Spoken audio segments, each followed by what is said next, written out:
have your friends who are DJs playing the music. If you ain't got no friends who are DJs, start making friends that are DJs. Friends with DJs, that's the number one. But I'm talking DJs like real DJs, I know. People that play music. You know what I'm saying? DJ Amaris is out here. Like, there's so many people that are in the city that actually listen to young talent. God bless the dead, but Timbuktu was one of the main ones who was out here literally taking music off of somebody like here and go in GCI and play it. You know what I mean? And that's something that a lot of cities don't even have anymore. So I think make some friends with some DJs, get your Facebook and Instagram game on point, and then more specifically, stay consistent, right? I think there's a difference between consistency and people oversharing. So let me back up real quick.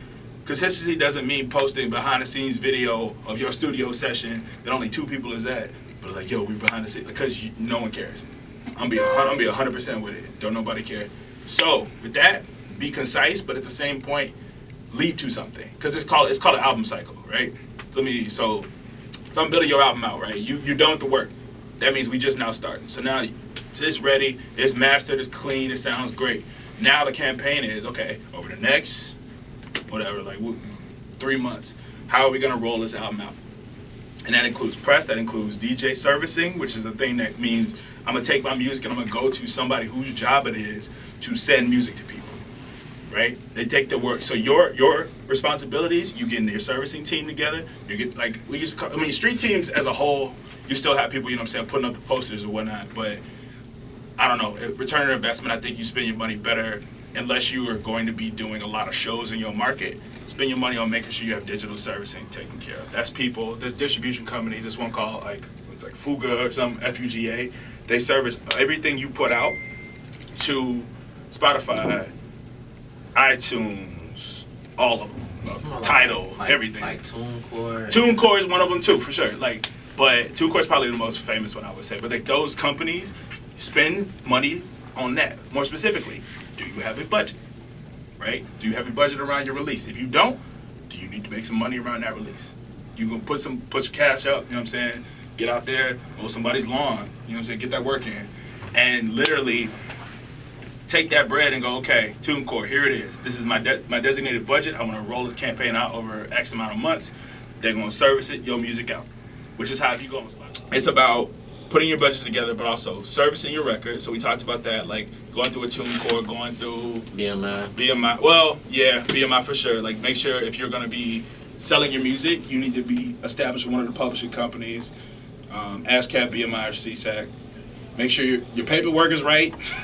Please make sure your paperwork is right, because it's the quickest way to get paid. It's also the quickest way to get screwed over. So obviously, once you get to a position where you have the bread to start bringing in folks, you want to bring in an attorney. You want to make sure all your paperwork is right. You want to make sure you're registered. Can you tell them what's in the press kit and what should be not, like, what's too much? The world has changed a little bit. The press kit we used to do in 2003, 2006 even, isn't even accurate anymore. The EPK, which is an electronic press kit, which means it's relevant photos of you. We want to see what you look like, unless you're trying to be mysterious, which all power to you. We want to hear 2 to 3 songs at the most. I'm a type of person that my job, I listen to, on a good day at Def Jam, I listen to just under 275 songs a day. And that's, so you understand, I need to get to the point as quickly as possible. So I need your 2 strongest songs off this project, right? So the 2 that you think, do it by focus group. Kanye does it by focus group. Ask people straight up, is this a hard song? If they say, then that's not it. But if they go, yeah, I'm messing with this, and you get enough, yes. Because everybody going to be, and not everybody's going to lie to you, right? So you're going to have people that's going to say, yeah. So do that by focus group. If you have a consensus, that's the one. So then you give me those 2 hardest songs. And again, only 2. I don't want the whole project. I don't want the B-sides. I don't want the extended version where you let your homeboy, rap for 6 extra bars on the end. I don't need your I don't need a cover or a freestyle of a song that's currently popular. I hate those. But the thing is, understand, and I get it, like, people want to put their own take on it, but if you're going to flip a song that's already out and popular, like, I don't need a Panda remix. Ever.